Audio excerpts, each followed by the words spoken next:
back, everyone, to another episode of Sisto Says, powered by Design 2147, a New York City building code and expediting firm. I'm here today with Alan Young of EFY Sales. Alan, welcome aboard. Thanks, Sisto. Pleasure to have you. Thanks for having me. So, Alan, we've met a long time ago, but we did end up seeing each other again at some networking affairs, and always a pleasure to see you.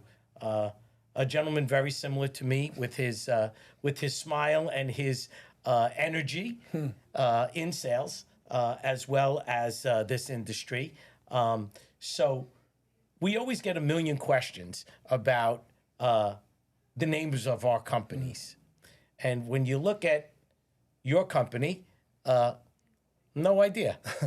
So we'll start it off by you telling us a little story about, the name of your company and what you do on a daily basis. Thanks, Sisto. So yeah, EFY Sales actually stands for Egg Foo Young.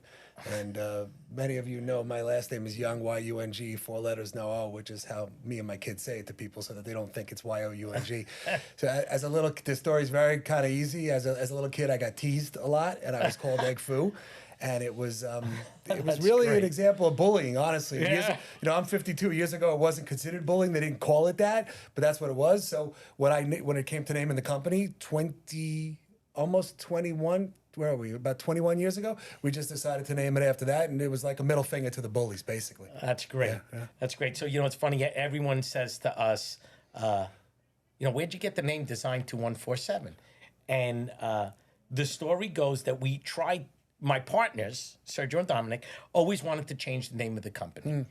They wanted it to be, New York City Expediters, New York City Consultants, New York this, New York that. And the story went that I was a junior in college and I started a company. And so I went to my dad, and my dad, in his broken English, I said, "Hey, Pop, I want to open a company." He goes, Sisto, you got to get incorporated. And my father was very proud of using that word, So he says, "You go see Mr. Forcelli." So I go down the street to the local attorney. I go meet with him.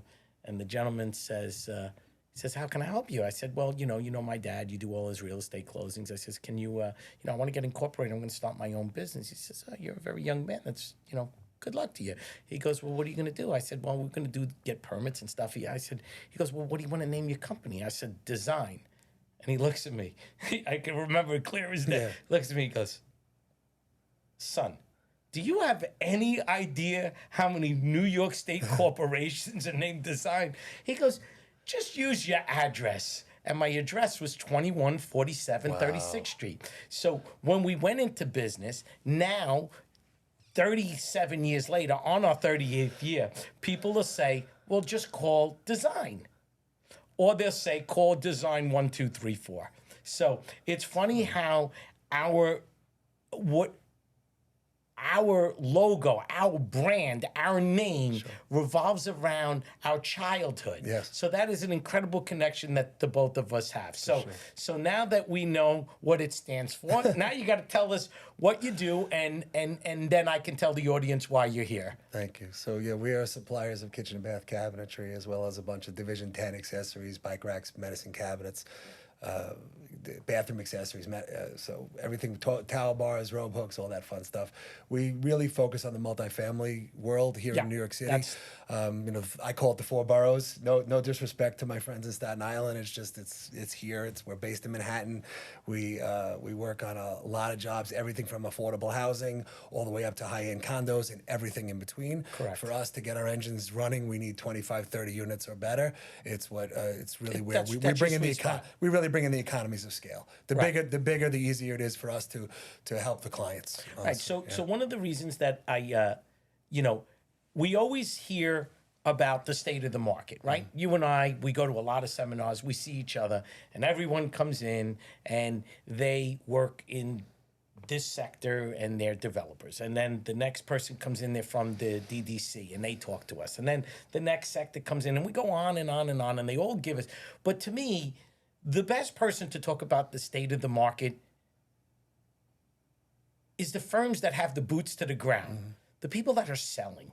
So, for us, the state of the market for us is always architects come to us or developers come to us with a vision of building something years from now, and we're already starting the process for them. Oh, you got to demo it. You got to do this. You need this permit. You need this approval. So tell us a little bit about,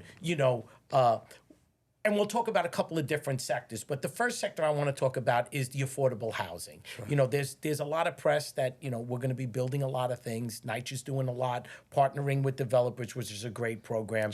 We had Kimberly Murphy from EKSW in earlier on one of the other shows to talk about supportive housing. So tell us what you see going on now and what the pipeline looks like in that sector. That's a great question, and we actually had a panel on this a couple of weeks ago. You were there, and I remember talking about this. So for me, the affordable housing world breaks up into a couple of categories. So again, whether people who are listening know or don't know, it's HPD is a huge proponent of this, and they're one of the biggest backers of the world. So the HPD world is divided into a couple sections. First of all, there's a lot of new construction, affordable housing that ground up that they sponsor.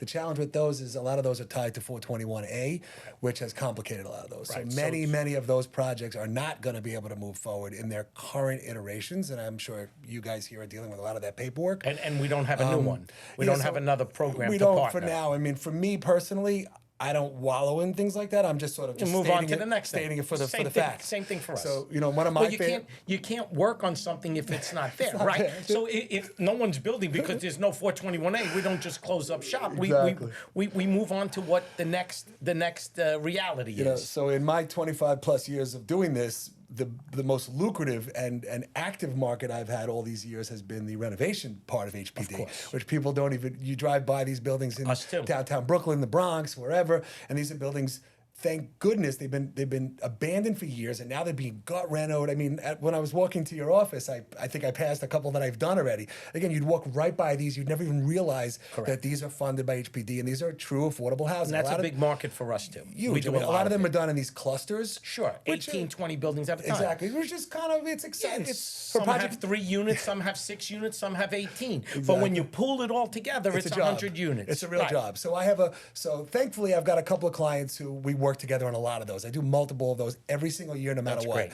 25 years. So, and I don't see that. Yeah, knock on wood. Exactly. Both our grandmothers would be pleased with that. I don't see that ending anytime soon because there's a ton of it. So a little bit for me, a little bit for the other guy. It's fine.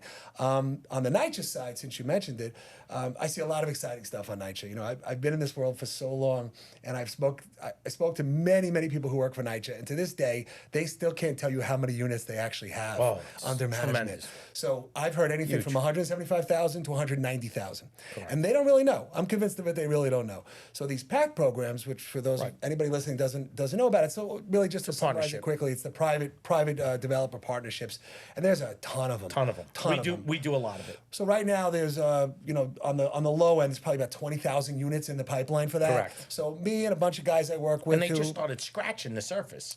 100%, because like I said, it's 200,000 units, give or take. Some of them were just doing envelopes. We didn't even get into the building yet. They're trying to get the facades and the windows and the roofs going so that they can become energy efficient. And then, are we going to go to electric units? And then we got to upgrade all the kitchens. Back in the day, 27 years ago, we used to do an enormous amount of kitchen and bathroom renovations. And I remember filing thousands of toilets when the low flow came out. Right? Then we had the ADA, a certain percentage of the apartments, had to be made local law 58 had to be accessible. So we ripped all the kitchens out, right? And the first floor. And so, around, it seems like that market, in terms of in terms of sales, is back. Sure. And it's stronger than I think it was 10, 15 years ago. And then I'm also, on the NYCHA side, there's also another program, and I apologize, I don't remember the acronym, but it's also private developers going in as builders and developers, and those are going to remain under NYCHA management. Correct. So there's 2 types. There's one where they partner, and they actually, when they're done, the partners are going to manage the building. And then there's these other ones where they're going to renovate them as partners, but NYCHA will remain the manager. So we're working on both. Two different types. Us too, us as well. So, that market, all you have to do is, I always joke because I listen to 1010 Wins a lot. I've been a road salesman for a very, very long time. And at 1010 Wins, no matter what channel you put it on, they're always talking about affordable housing in this city. And it's an important part of what we do. Oh, it's it's an important definitely, fabric. as Kimberly said in one of the past episodes, it's the fabric of New York. This yeah. city can support all of this. It's one of the only places in the country that can not only provide the affordable housing, but they have the support around it to make it a good quality of life. And that's crucial. So, we touched upon, the affordable side. We touched a little bit about the supportive side. So, we go to the market rate. So, we used to get proposals prior to the 421A deadline. We would probably get 6 to 8 proposals a month for a new building in the 5 boroughs, Staten Island included. And today, if it's not related to healthcare, institutional work, or a condo building, we're getting nothing. And that's pretty scary when we talk about pipeline, because one of the things that I realized through this show is that, and you brought it up earlier, which is spot on, Alan, is the partnership between HPD and developers. Without HPD, the developers can't build, and without the developers, HPD can't build. Correct. So that partnership is huge. It is huge to the point that without it, there are no new apartments in the pipeline. What's in the pipeline is the stuff that we got approved, that you're supplying kitchens for now, that have to be done by 2025, right? June of 2025, which is around the corner. Sounds like a long way off, but in construction world, 18 months is nothing. You know that. People say, I need my kitchens in 16 months. You're like, okay, that's around the corner, right? But to someone else, it's 16 months away. It's a long time away, but it's not. So the next question I'd like to ask you is, what's the pipeline like? Besides affordable and supportive, what's the condo market like right now? Because from our end, it's there, but it's getting tougher and tougher with interest rates rising. Fewer developers are willing to take that risk, and I think a lot of the banks are not willing to take the risk. We hear that at a lot of at a lot of our networking stuff. So give me some insight on that. This is a little bit of my answer is a little bit of now and a little bit because I've been around so long. Sure. I will tell you that historically, when times are bad, the luxury market always is huge and successful. That's when the Louis Vuittons of the world crush it, is when everyone else is really losing money. So I see the market in the condo very strong. I like those jobs. They tend to be a little smaller. But on the new building side or on the renovation? New buildings. I see it happening. I actually see it happening because of the rental market being so tight that people are jumping into the condos. I think so, but I also think that there's a client out there. There's people out there, and it's a little cliche, but there's always people with, and there's always people with money. I know there's a niche. It's not regular people. These are not regular people. Right. These are it's another end. A friend of mine's working on a job right now that's 30,000 square feet. It's a single family home on Park Avenue. Yeah. We just did a huge one. Again, that's not. We just did a huge one on the Upper East Side. Tremendous. Yeah, those are not one family. Us. Those are not anybody who's you, me, or anybody who's watching this. Those are not. I don't say they're not normal people. Of course, they're normal people. No, but their scale of wealth is at a different stratosphere. Correct. And that is true. So one of the things that we keep hearing at a lot of our job meetings when we're getting we're trying to get TCOs for clients is, oh, we can't get material. Yeah. We're delayed with this. We're delayed with that. So, I know that as humans, we were scarred by COVID. Yes, sir. So we latch onto that, right? And then we use those excuses as we go forward. So tell me a little bit about, in your world and in your business, in all of the things you sell, plumbing fixtures, medicine cabinets, accessories, cabinets, doorknobs, all the things you sell. How is the supply chain? Is it as bad as they say it is, or has it gotten better? I love the question. I knew from the setup exactly where you were heading with this question.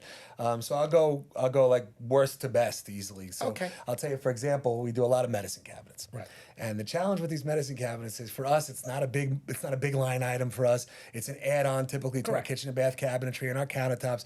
But the medicine cabinets are typically stocked somewhere. So it could be Ohio, could be Chicago, could be Florida, could be upstate New York. It doesn't matter. So when you're trying to get, again, one of these cluster jobs, let's say I'm working on one right now that's 70 units, which is not that big a deal. But to these medicine cabinet people, they're making me nuts because they have 74 in stock right now. Can't make this up. So they're sending me letters like, we know you need these. Do you really need them? Because I can't give them a PO till the architect approves it. So the answer is, this week, it just happened to us on Monday that I got a call and I said, that's it. So they gave me till noon. I lost them. Somebody bought 40 of them. So now they have 34 in stock. I need 70. So we're going to have to change the spec because of it. Okay, that's the bad news. But it's nothing we can't handle. The good news side is the kitchen cabinet world is back in full scale. Great. Domestically, I have a couple of factories in Canada I work with.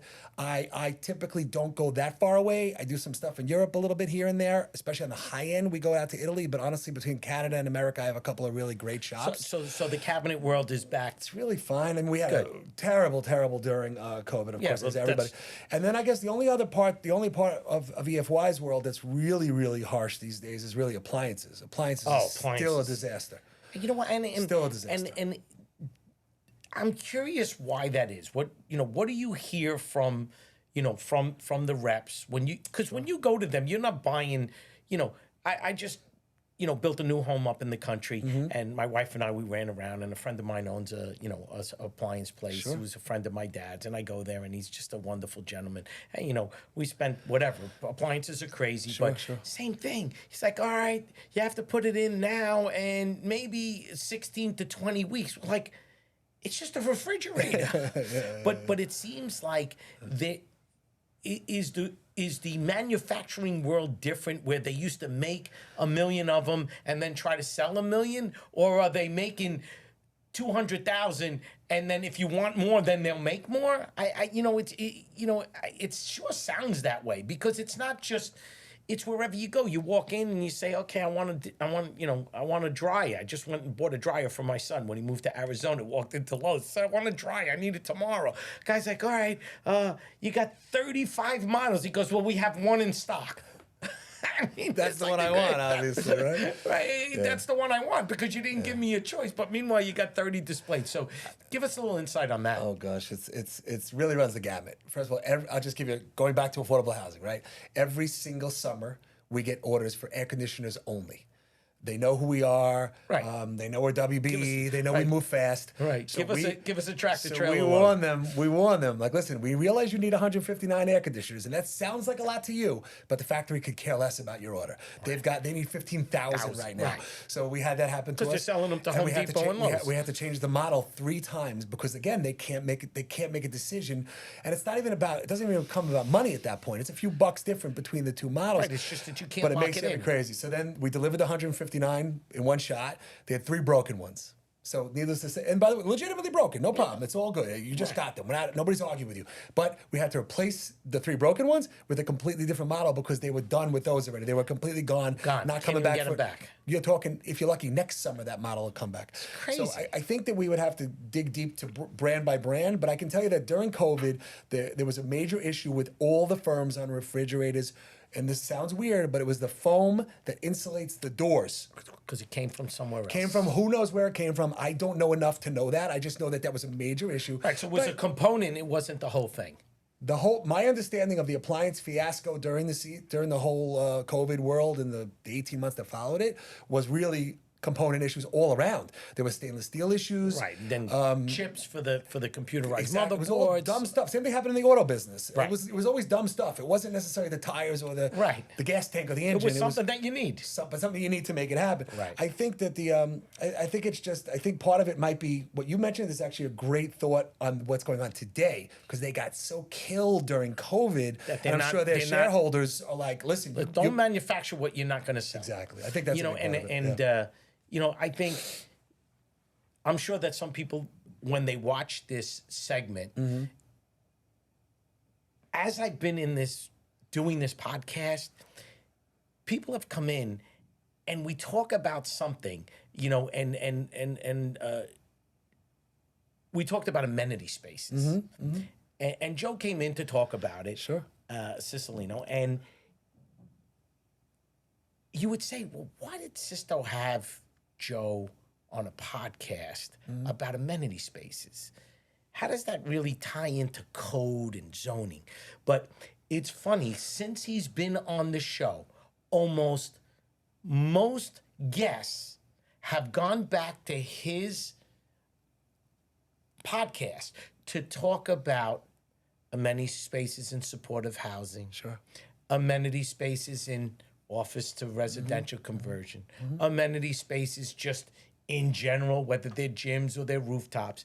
And even speaking to you, we're talking about supply chain, Yes. cabinets.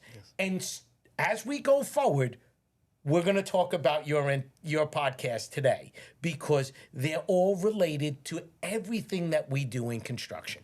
Because every piece of it has its place in that schedule, in that finish line, in that date, and we all play an active role in our part to make that schedule work for the developer. Whether it's the city, whether it's the government, whether it's the federal government, whether it's the private developer, or even as far as that one homeowner who just bought a beautiful townhouse on East 61st Street. Sure. Right? Absolutely. So as we go forward, one of the other things that we keep talking about and we keep reading about, and I know you follow it because you and I have some passion about it, is the office to residential conversion. Yes. And that's a big market for both of us. Huge. Right? Because our firm has always been known to take on complicated projects. A lot of developers and architects come to this firm, and in a lot of ways, we get upset by it because, well, give me the easy stuff so I can make a few dollars. Why are you going to give me all the tough stuff? So office to residential conversion, we hear a lot about it. And to me, I'm embracing it. We have one big project right now. I think we're going to have another one fairly shortly. But it seems like there's a lot of fluff and no substance. And you're ahead of us because sometimes developers come to you and say, hey, Alan, I'm thinking about buying this place. It's in the 50s. It's in that special district. I want to convert it, and I want to make 80 high-end apartments. What's your thought and what's your idea? Is this really going to gain some momentum, and is it going to be as strong as they think it is? I think that as a person who lives in the city and my office is in Midtown by, over on 59th and Lex, I walk past a lot of these buildings. It's very sad to me. Oh, very sad. The emptiness. Forget about the retail. It's a whole other conversation. Oh, that's even sadder. But it's sad. So I want, like everybody wants, we want anything to happen to these buildings. And we want activity. We want people there. Just from a quality of life for the neighborhood, right? My place is I have a place on 65th and 2nd. Same thing. We don't have office buildings, but all the retail that used to be just really wonderful people that we had a relationship with, they're no longer there. Yes. They can't afford to be there. COVID hurt them. Rents went up, and they can't sustain it. So, I meet with a lot of architects. I have a lot of architects who are my personal friends, and there's not a person I know who doesn't want it to happen. Let's put it that way. That's the short answer. All of us. We're all optimistic. We all want it. We're all glass half full. We all want it to happen.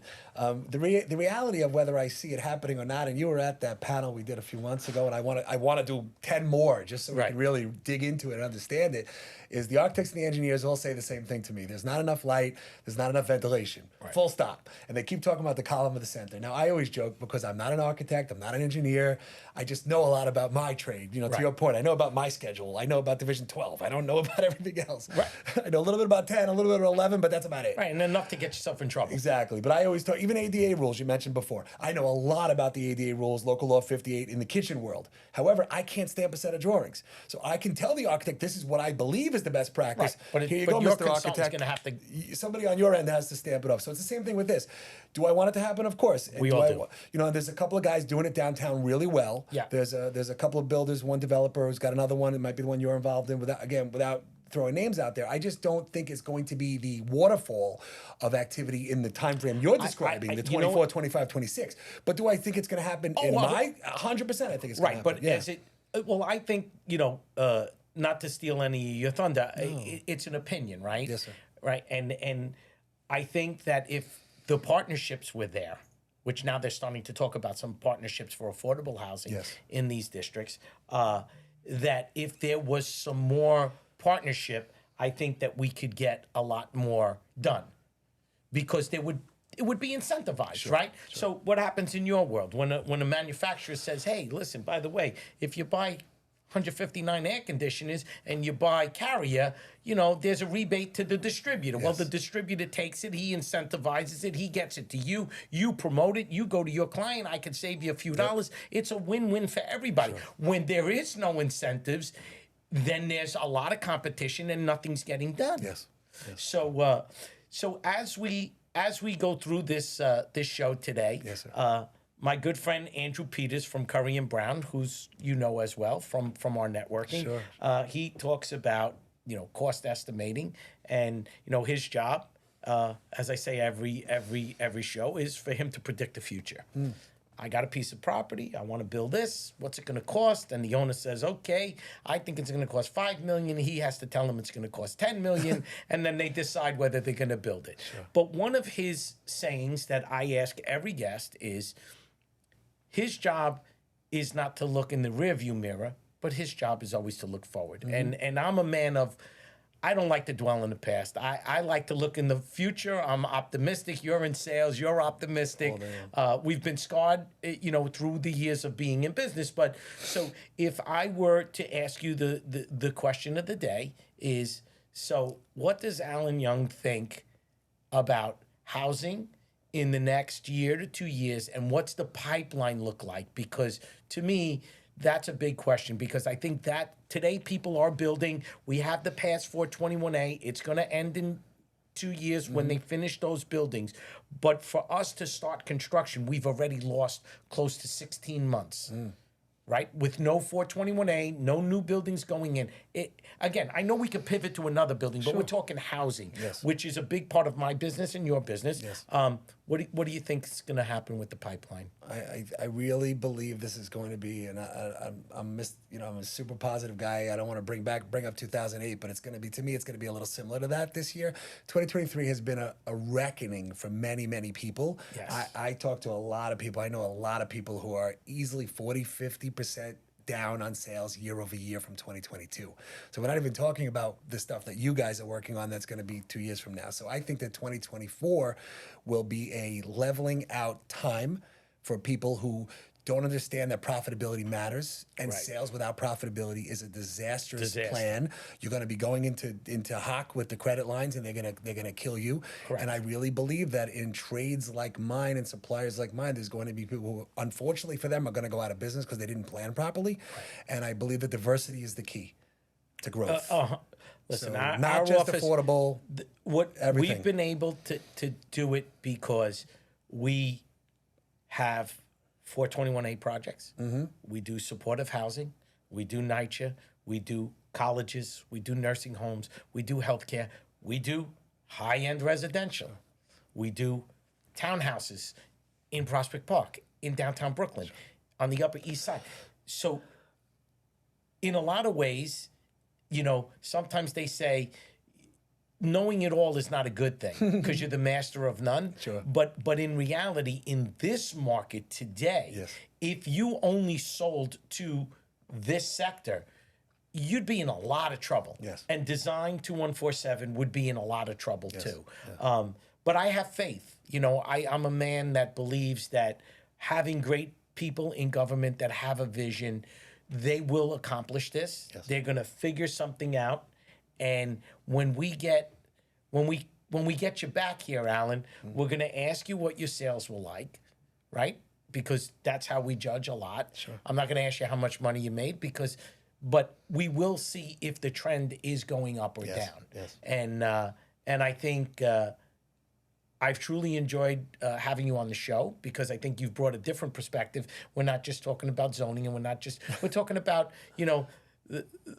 one of the firms that supplies things to people throughout the city in all different aspects to make sure that New York City is still getting apartments built and getting it done. So first of all, I always thank all the guests for taking time out of their busy day to come in and talk to me and making this show the success that it is. So thank you very much. You're most welcome. Thank you, sister. And you will be back. Yeah, So whatever that prediction was, 2024 is going to be leveling out. I agree with you, and I Yes. look forward to us coming back next year and having a conversation about it. Me as well. Thank you, sister. This was great. Thanks so much. Thanks, Appreciate Alan. it. Thank you.